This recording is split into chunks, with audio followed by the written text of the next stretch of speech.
ஒரு முஸ்லீமா இப்போ தான் என்னுடைய வாழ்க்கையில் நான் தொழவே ஆரம்பிக்கிறேன். இதுக்கு முன்னாடி நான் தொழுது கிடையாது. இப்போது நான் விடுபட்ட இந்த ஃபர்லான தொழுகைகளை மீண்டும் தொழுகணுமா, இல்லை தொழுக தேவையில்லையா அப்படின்னு சொல்லி இன்ஸ்டாகிராமில் என்கிட்ட ஒரு சிஸ்டர் கேள்வி கேட்டாங்க. அதற்கான ஆன்சர் என்னன்னு பார்க்கலாமா? அஸ்ஸலாமு அலைக்கும் வரஹ்மத்துல்லாஹி வபரகாத்துஹு. நம்ம இஸ்லாமிய சமுதாயத்தில் நிறைய பேர் இப்படி இருக்காங்க.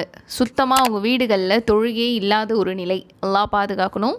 இந்த மாதிரி நிலைகளில் இருந்து புதுசாக தொழக்கூடியவங்க, இல்லை புதுசாக ஒரு முஸ்லீமாக மாறக்கூடியவங்க புதுசாக தொழுகையை கற்றுட்ருக்காங்க அப்படின்னா அவங்க விடுபட்ட தொழுகைகள்லாம் தொழுகணுமா அப்படின்னு கேட்டால் அவங்க இது நாள் வரைக்கும் விடுபட்ட தொழுகைகளை தொழணும் அப்படின்ற கட்டாயம் கிடையாது. இதை பற்றி ஆயிஷா ரலியல்லாஹு அன்ஹா அவங்க ஒரு ஹதீஸ் அறிவிக்கிறாங்க. மாதவிடாய் காலங்களில் நாங்கள் விடுபட்ட நோன்பை மீண்டும் வைக்குமாறு நாங்கள் பணிக்கப்பட்டோம்.